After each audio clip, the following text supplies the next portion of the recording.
Good morning students. Today we start 7.3 language and communication. Up till here 7.2. Yesterday we will finish it and let me start today the language and communication.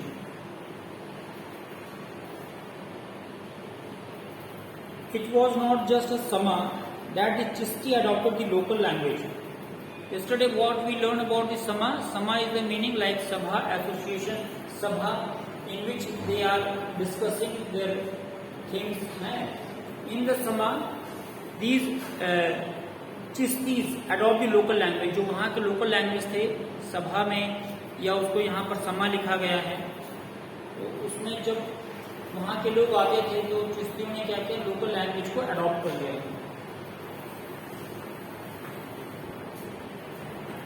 Adopted local language.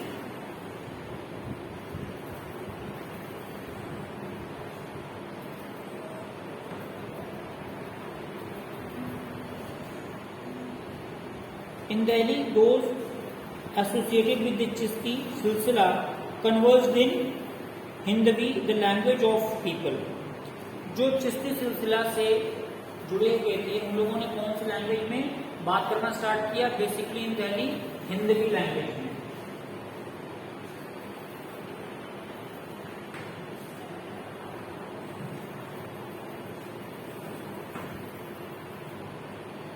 ठीक है, इन दिल्ली में.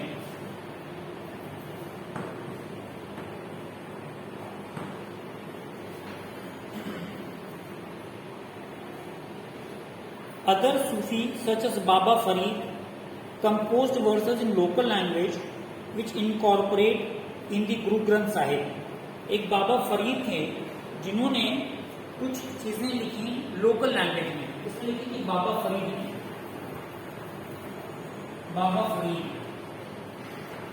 फरीद ने जो versus लिखा था, ठीक है, जो वर्सेस लिखा था वो लोकल लैंग्वेज में लिखा था.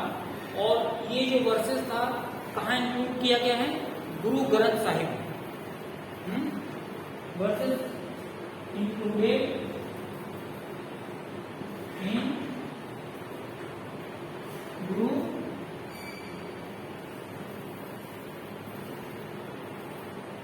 ग्रंथ साहिब.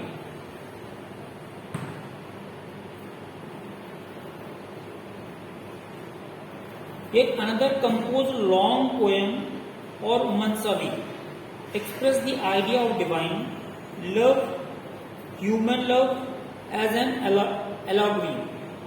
अदर कुछ और भी पोएट्स थे, उन्होंने लॉन्ग पोएम्स लिखा था. अभी देखो लॉन्ग और शॉर्ट पोएम आएगा. अभी यहाँ पर हम लॉन्ग पोएम की बात कर रहे हैं. तो meaning of long poem is मनसवी.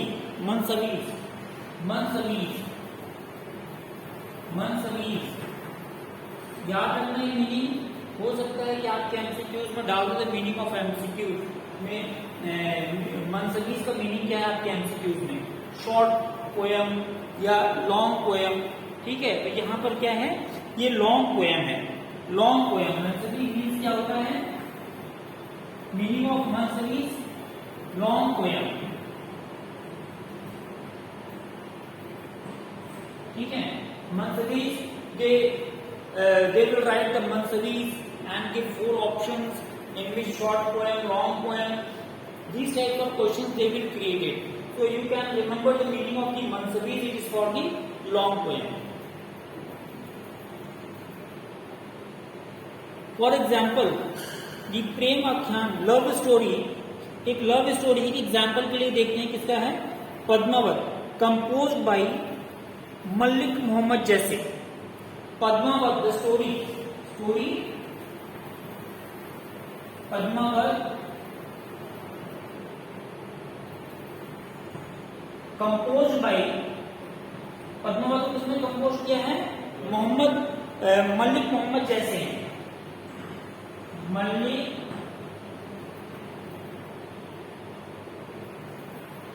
Mohammad जैसे. It is one important point again the same, right? Who composed this Padmavat? किसने कंपोज किया है? तो मलिक मोहम्मद जैसे ने कंपोज किया है, you will mark this line. It is an one type of important question for you. Padmavat किसने compose किया है? मलिक मोहम्मद जैसे ने. तो Padmavat is the story of romance of Padmini and Ratan Sen the king of Chittor. किसका स्टोरी है ये? Padmini and Raja Ratan Sen. Padmini was the rani and Ratan Sen was the king of Chittor. ठीक है.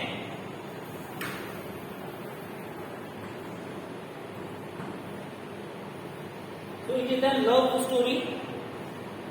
Story Padmavat composed by the Malik Mohammed Jaise, and this Padmavat related with who? Queen Padmini and King Ratan Sen. Both are the associated with Chittor.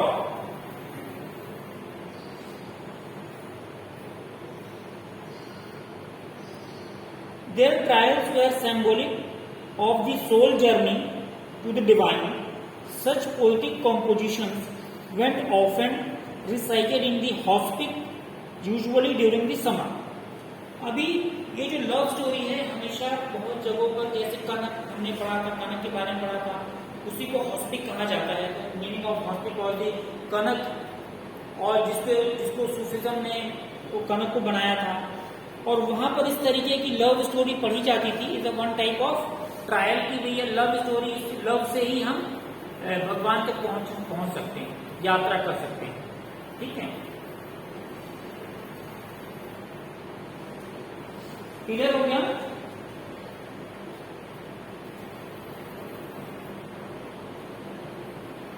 Decide this type of story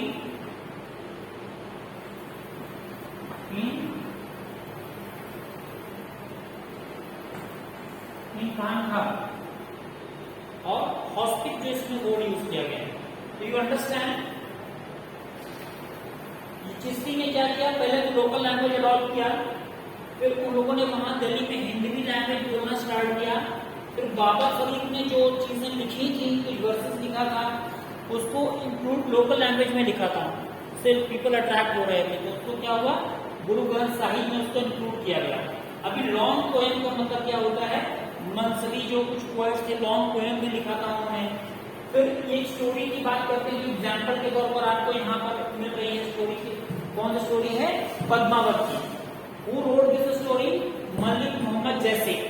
and in this Padmavat who was the main character? Padmini and the Ratan Sen. Padmini was the queen and Ratan Sen was the king of the Chittor. Now these types of love story was reciting in the Kantha and hospic. Means of that कि इसी तरीके से वो लोग भगवान तक की यात्रा कर सकते हैं. Okay.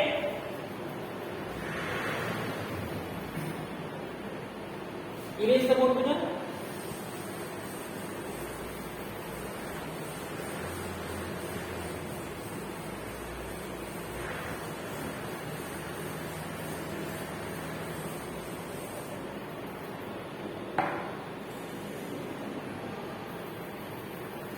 In different genre of Sufi poetry was composed all around the town of Bijapur and Karnataka. अब बात करते हैं और भी कुछ सूफी पोएट्री थी, कहाँ कंपोज की जा रही थी? बीजापुर एंड कर्नाटका में. बीजापुर कहाँ पर है? कर्नाटका में. यहां पर भी कंपोज की जा रही थी कुछ सूफी stories, Sufi poetry. These were a short poem in Dakini, a variant of Urdu attributed to Chishti Sufi who lived in the region of 17th और 18th century. अब जो ये कौन सा, ये जो साउथ में, बेसिकली साउथ कर्नाटक में जो पोएम कंपोज किया जा रहा था, that was a short poem, short poetry, basically composed short poetry.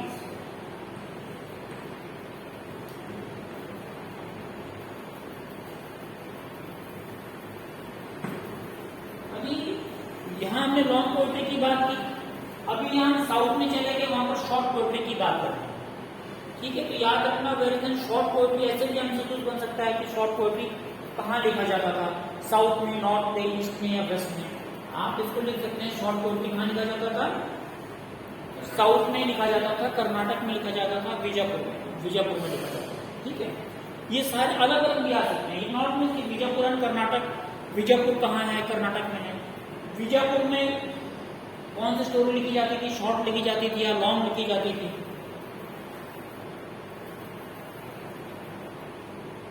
Short poem in Deccani of various Urdu attribute, ये जो उर्दू के तरीके से लिखा जाता था इसको हम दक्कनी भी बोलते थे। डेक्कन बोलते हैं ना, Deccani, Deccan. During 17th and 18th century, 17 and 18th century के ड्यूरेशन में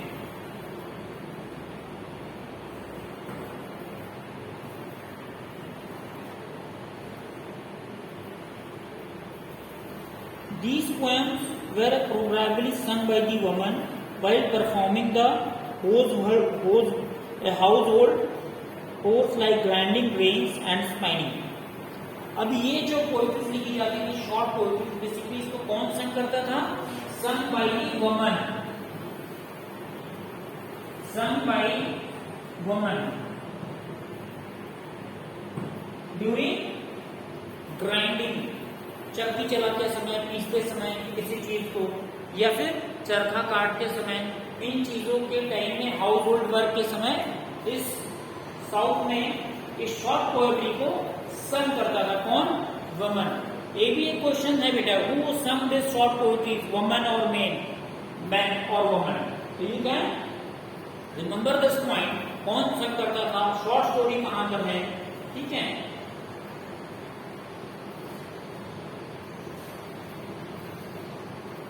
Other compositions were in the form of Lurinama or lullabies and the शादीनामा। और भी चीजें जो कंपोज की गई हैं, लोरीनामा, लोरियां गाते हैं हम लोग, उसको लोरीनामा कह दिया गया है। एंड शादीनामा, जो वेडिंग में सॉन्ग वगैरह गाए जाते थे, उसको शादीनामा कह दिया गया है यहाँ पर।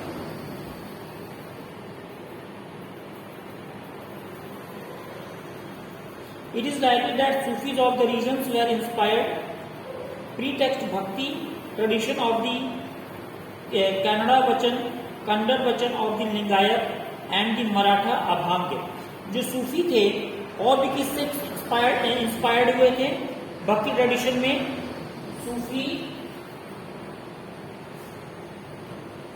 इंस्पायर्ड फ्रॉम, किससे इंस्पायर्ड हुए थे, मराठा है, दूसरा कौन सा है, कन्नड़। सूफी इंस्पायर्ड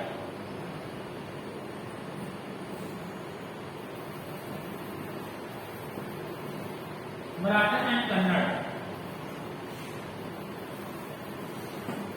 इन लोगों से बहुत इंस्पायर्ड हुए थे, ठीक है।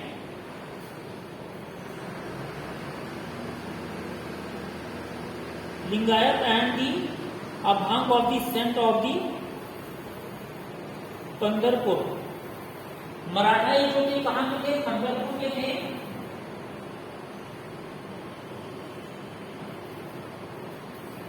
और ये लिंगायत के थे। लिंगायत रिलेटेड है क्या, शिव, जो शिव की भक्ति करते थे उनको लिंगायत कहा जाता है।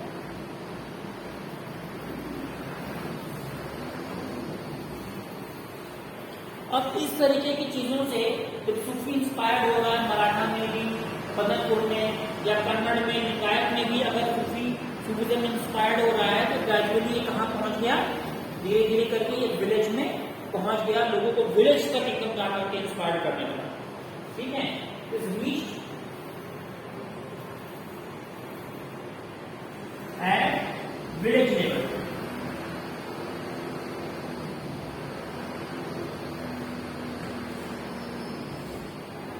अंडरस्टैंड, ठीक है। हमने क्या पढ़ा था, हमने ये पढ़ा था इसमें कि अभी अदर्स में क्या आ गया, बीजापुर और कर्नाटका में शॉर्ट पोएट्री लिखी जाने लगी, तो इसको दक्कनी 17 एंड 18 सेंचुरी, इसको बीजापुर दक्कनी भी कहा जाता था। 17 एंड 18 सेंचुरी में शॉर्ट पोएट्री कहाँ, बीजापुर कर्नाटक में लिखी जाने लगी। फिर इसको कौन गाता था शॉर्ट पोएट्री को? वुमेन्स गाती थी।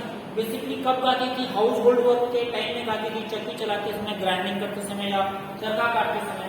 अब उसके बाद जो सूफीज जो थे किसको इंस्पायर्ड थे? उन्होंने मराठों को जो खंडपुर में थे और कन्नड़ को जो लिंगायत रिलीजन से थे।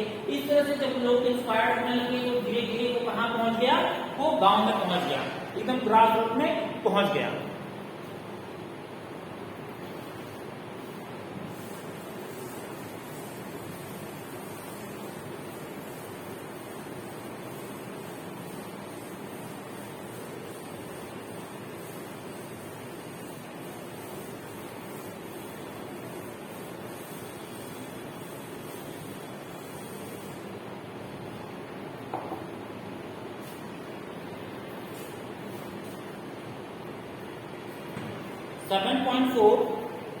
Sufis and the state.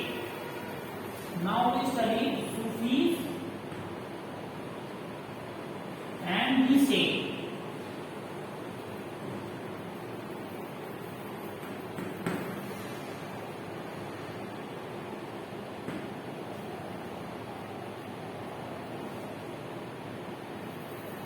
अभी what we see here, जो सूफी से किस तरीके का जीवन गुजारते थे, which type of life they are live austerity, ठीक है, एकदम सादगी, एकदम संयम से गुजारते थे, कोई आडंबर नहीं करते थे, ठीक है।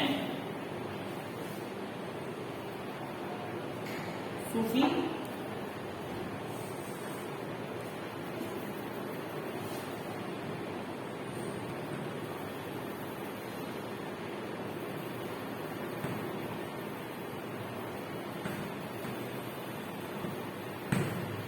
लीड देयर लाइफ, किस तरह से एकदम संयम के साथ एकदम पीसफुली अपने लाइफ को गुजारते थे। एंड इन्हें कहा गया austerity including the maintaining the distance from the world power, और इनको कहा गया कि भैया जो वर्ल्ड का पावर है, क्या होता है, सत्ता होता है, इन सब चीजों से दूर रहो, मतलब उसमें इन्वॉल्वमेंट आपका नहीं होना चाहिए। However, this was no means a situation absolute isolation from the political power. It not means that far from world means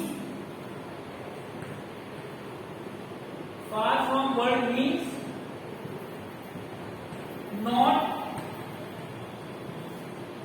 isolated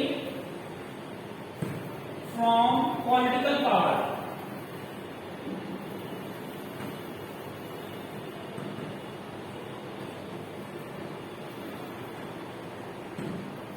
ठीक है, इनको कहा गया भैया आप पावर से दूर रहो, दुनिया से दूर रहो, but you not keep isolate मत करो अपने आप को, पॉलिटिकल पावर से एकदम अलग मत कर दो, नहीं एकदम खत्म ही हो गया, पॉलिटिकली हमारा कोई रिलेशन ही नहीं रहा।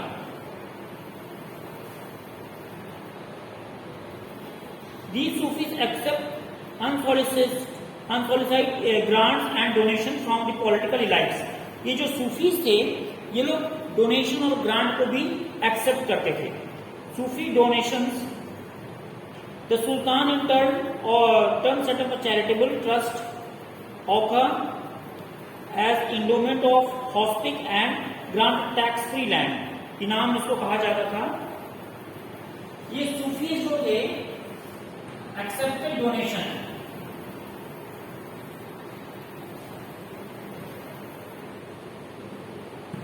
अब जो सुल्तान इनको दान देते थे,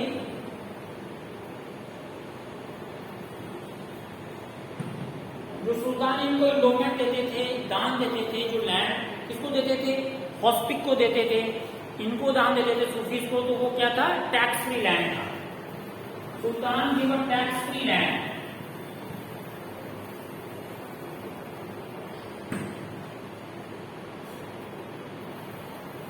जिसको इनाम कहा जाता था, ठीक है।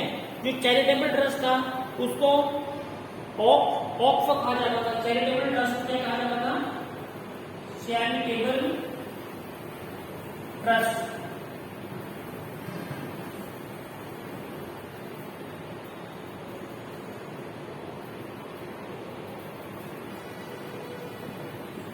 ये जो चैरिटेबल ट्रस्ट था इसको ऑक्स कहा जाता था।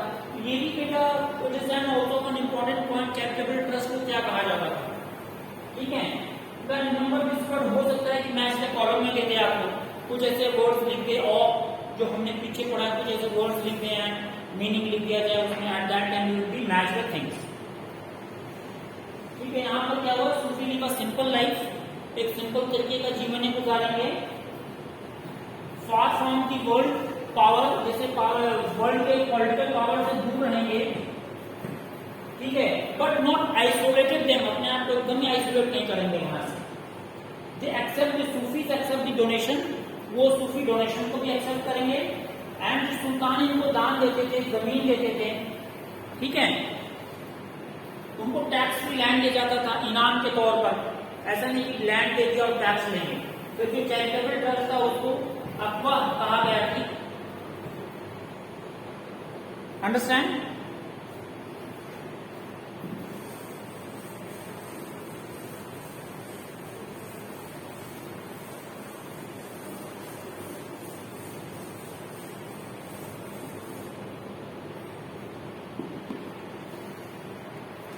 और Chishti accepted donation in such cash and kind, Chishti जो डोनेशन एक्सेप्ट करते थे कैश और काइंड में भी एक्सेप्ट करते थे, कैश भी लेते थे, सामान भी लेते थे,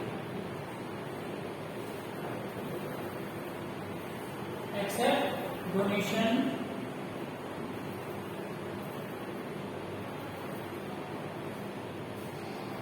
इन कैश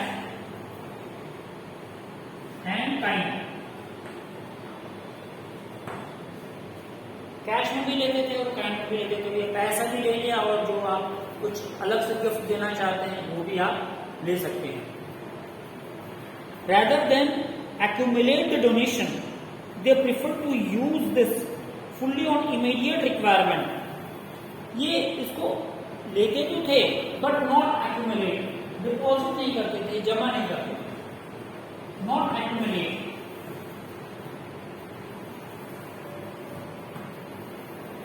इसको डिपॉजिट नहीं करते थे, जमा नहीं करते थे अपने पास। जो इमीडिएट रिक्वायरमेंट होता था, भाई किसी ने डोनेशन दिया है, अभी what are the immediate requirement as per situation, they can such as food, cloth, living quarters and ritual necessities such as the समा, all this enhance the moral austerity as the safe. ये लोग क्या करते थे, जैसे खाने के लिए हो गया, शेल्टर के लिए हो गया, लिविंग क्वार्टर्स के लिए हो गया, रिचुअल्स के लिए हो गया, जो नेसेसिटीज इनको लगती थी उनको ये दान दे देते थे, लेते थे, और लोगों के भले के काम के लिए, फूड के लिए, लाइक फूड, क्वार्टर्स एक्सेट्रा लेते थे, उसको जरूरत पड़ने पर एज अ नेसेसिटी उन लोगों को दे देते थे। All this enhance the moral authority of the sect. अभी इन चीजों से क्या हुआ, जो उनका जो प्रभुत्व था, लोगों में फेम था, वो बढ़ गया, लोग मानने लगे भाई सब कुछ तो दान दे रहे हैं, हमारे लिए बहुत कुछ कर रहे हैं, तो लोग मानेंगे ही उनके उसको, which is a term attracted people from all walks of life, people are start attracted with the sects, further there pity and scholarship, people believe in their miraculous power made Sufis popular among the masses who supported the king wished to secure। अब भाई दान भी देते थे और इनके miracles पे लोग भरोसा भी करते थे, मिरेकल्स,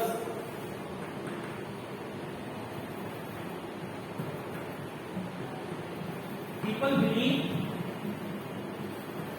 ठीक है, मिरेकल्स पर लोग भरोसा करने लगे। इस तरीके से क्या हुआ, बहुत पॉपुलर हो गए। You will understand this. Donation लेते थे, कैश में लेते थे, पैसे से लेते थे या फिर सामान से लेते थे, उसको एक्यूमुलेट नहीं करते थे, जो भी नेसेसिटी की जरूरत वाली चीजें थी ये उसके हिसाब से लोगों को वो ली हुई चीजों को दान में दे देते थे, ठीक है, चाहे फूड हो गया, चाहे क्वार्टर्स हो गया, कुछ भी रिक्वायरमेंट हो, चाहे सभा के लिए हो, जो सभा होता था, असेंबली के लिए हो, गरीब के लिए हो, जो भी क्लोथ के लिए हो, कुछ भी दे देते थे। और कुछ चीजें मिरेकल्स भी करते थे, चमत्कार करते थे, उन चमत्कारों से लोग इनके ऊपर भरोसा करते थे, विश्वास करते थे। ठीक है, king did not simply need a demonstrate their association with Sufis. You come in next para.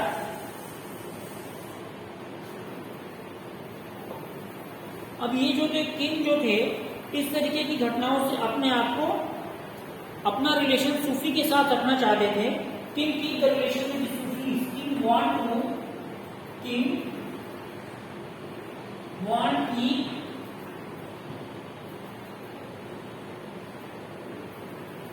Relation with Sufis.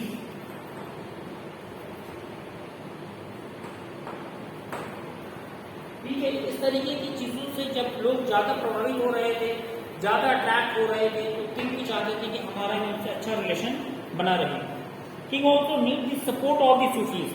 अब किंग भी चाहते थे कि उनका सपोर्ट, सूफियों का सपोर्ट किंग के साथ रहे। नीड अ सपोर्ट किंग और सुल्तान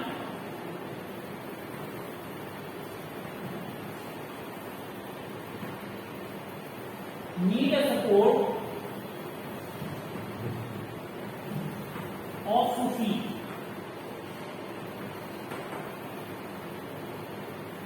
Now Sufi rejected the ulama's demand of implement Sharia. Now ये सूफीज ने क्या किया, जब सुल्तान सूफी का सपोर्ट क्यों चाहते थे? क्योंकि जब ये लोग यहाँ पर सुल्तान आए थे उस समय जो मुस्लिम पीपल थे वो बहुत कम थे इंडिया में। अगर मुस्लिम पीपल कम हैं और अदर रिलीजन के पीपल ज्यादा हैं, और उल्मा क्या डिमांड कर रहे थे? उल्मा डिमांडेड टू इम्प्लीमेंट अ शरिया। अगर उल्मा के डिमांड को राजा या सुल्तान एक्सेप्ट कर लेते हैं, शरिया को इम्प्लीमेंट करते हैं, तो क्या होगा, उसमें लोगों में प्रॉब्लम्स हो जाएंगी, क्योंकि शरिया तो for the special for the इस्लाम। तो इस तरीके की चीजों को ये लोग जो थे, शरिया या इस तरीके की चीजों को ये लोग नहीं मानते थे। सूफी रिजेक्टेड द उलमास डिमांड, सूफी रिजेक्टेड द उलमास डिमांड, रिजेक्टेड उलमास डिमांड। क्यों उलमा की डिमांड को रिजेक्ट किया इन्होंने? क्यों सुल्तान इनके फेवर में थे? समझ में आया? नाउ इंडियन मेजॉरिटीज उस समय क्या था, हमने बताया, तो इंडियन मेजॉरिटी उस समय क्या था, नॉन मुस्लिम था। Indian majority non Muslim.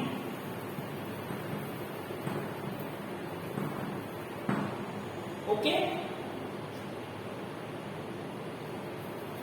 Sultan took help from the Sufis authority directly derived from the God।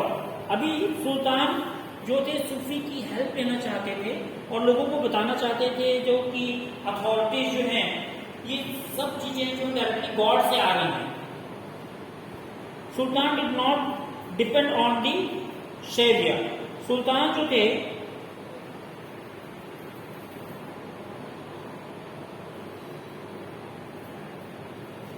सुल्तान जो थे उन्होंने क्या किया, जो शरिया पर डिपेंड थे यहाँ पर डिपेंड नहीं रहे। सुल्तान did not depend on the शरिया।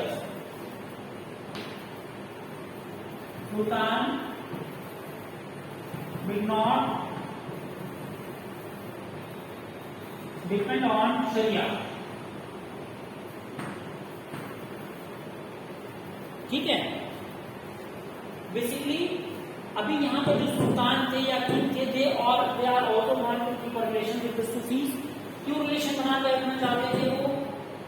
क्योंकि इससे पहले आपने पढ़ा है, लोग उन पर भरोसा कर रहे थे, विश्वास कर रहे थे, उनके मेरिकल्स पर भरोसा कर रहे थे। वो लोग भी जो लिया हुआ दान था गरीबों को दे रहे थे। तो अभी पीपल का सपोर्ट उनके पास था, तो किंग भी चाहते थे, सुल्तान भी चाहते थे कि उनका सपोर्ट हमारे साथ रहे।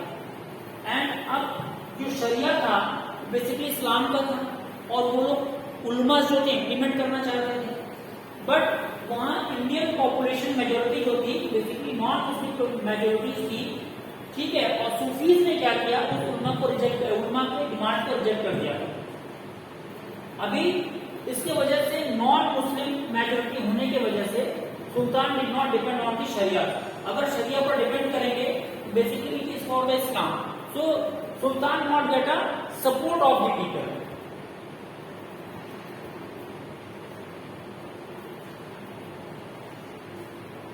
Erase में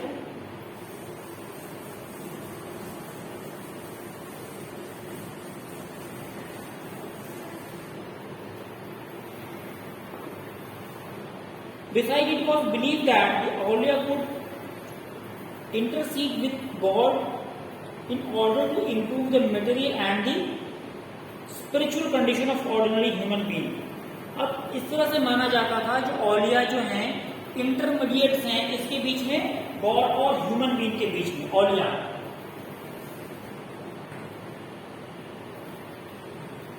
औलिया doing the work of intermediate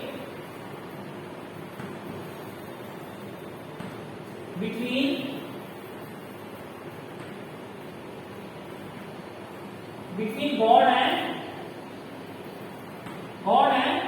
ordinary people कह लो या ह्यूमन बीइंग कह लो, human being.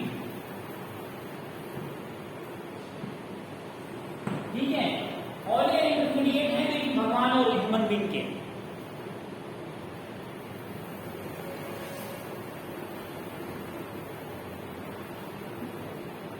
This explains why the king often want to their tombs to be the vicinity of Sufi shrine and hospital.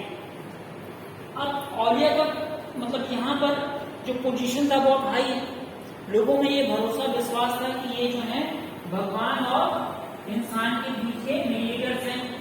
इसकी वजह से जो यहाँ पर सुल्तान और किंग जो आए यहाँ पर, और किंग उन्होंने अपनी कब्र जो थी बेसिकली जो मरने के बाद उनका कब्र बनेगा, ग्रेव बनेगा, कहाँ बनवाएंगे वो इन लोगों के करीब में बनवाएंगे, कान खा के करीब में बनवाएंगे. ठीक है, और इनके जो चीजें थी इनके सब करीब बनवाएंगे क्योंकि डायरेक्टली इनके साथ उनका रिलेशन रहे. दरगाह के पास बनवाएंगे, दरगाह और कान खा के पास. मेड देयर टॉम नियर कानखा और दरगाह.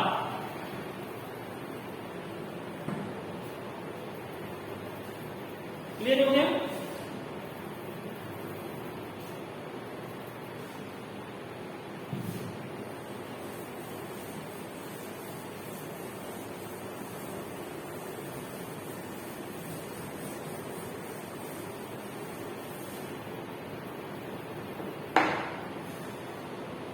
Now, however, there were the instance of conflict between the Sultan and the Sufis.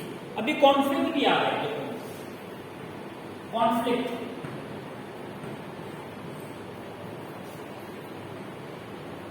Sultan and the Sufis. इतनी सब चीजों के बाद conflict भी आ गया सुल्तान और सूफी में. सुल्तान अभी इन दोनों के बीच में क्या प्रॉब्लम्स आ गया? To assert their authority, both expected with certain rituals we perform such as the prostration and kissing of the feet. दोनों के अलग अलग रीति रिवाज थे. दोनों अपने पावर्स को लोगों को दिखाना चाहते कि जो हम कहें लोग हमारी बात माने.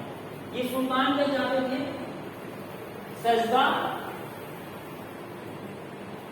और पैगोज. सजदा करें लोग उनके फीट को चूमे, ठीक है, और उनके सामने झुके. पैबोज मतलब होता है फीट को चूमना, जैसे लिखा हुआ है ना फीट किसिंग. पैबोज आपने एक्चुअली उसमें पढ़ा होगा, बर्गर ने ये पैबोज और सजदा सिस्टम लागू किया था मेडिवल हिस्ट्री में. ठीक है, तो उसने पैबोज और सजदा सिस्टम लागू किया था.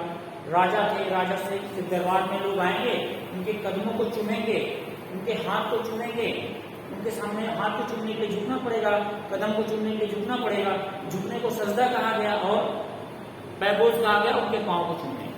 तो वही चीजें यहाँ पर लिखी हुई हैं, भैया उनके फीट को किसिंग करना है. तो पैबोज is also be implemented here, kissing the feet, kissing feet, झुकना है. सुल्तान ने कहा. अब सूफी ने भी बहुत सारे टाइटल्स अक्वायर्ड कर लिए.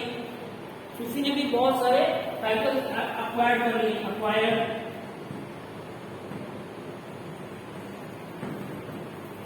सूफी ने भी बहुत सारे टाइटल्स अक्वायर कर लिए।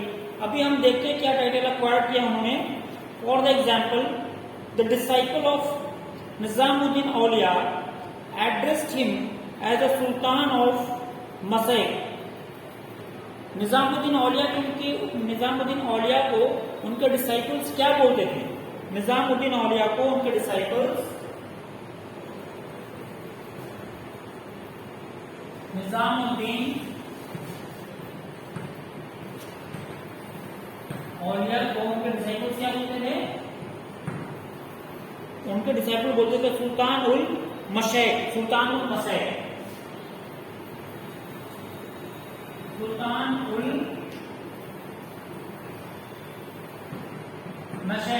ये इंपॉर्टेंट पॉइंट है। निजामुद्दीन औलिया को उनको डिसाइपल क्या बोलते थे? सुल्तान उल मशैक बोलते थे। मीनिंग ऑफ सुल्तान उल मशैक का क्या होता है? सुल्तान amongst the state. Meaning of this,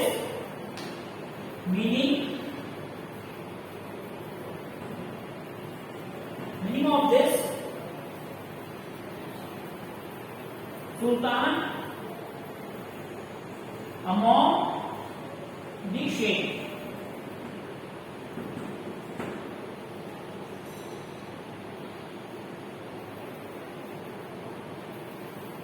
ठीक है,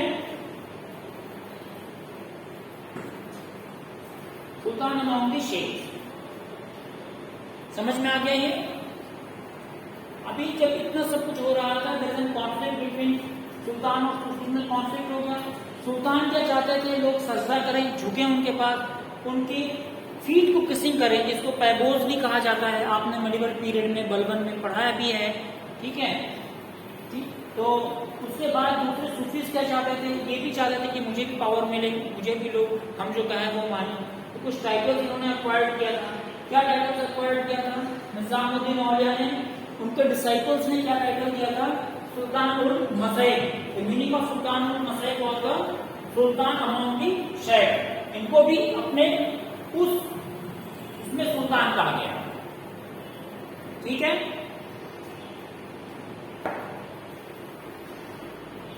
let we start tomorrow new devotion, path, dialogue and dissent in the northern India.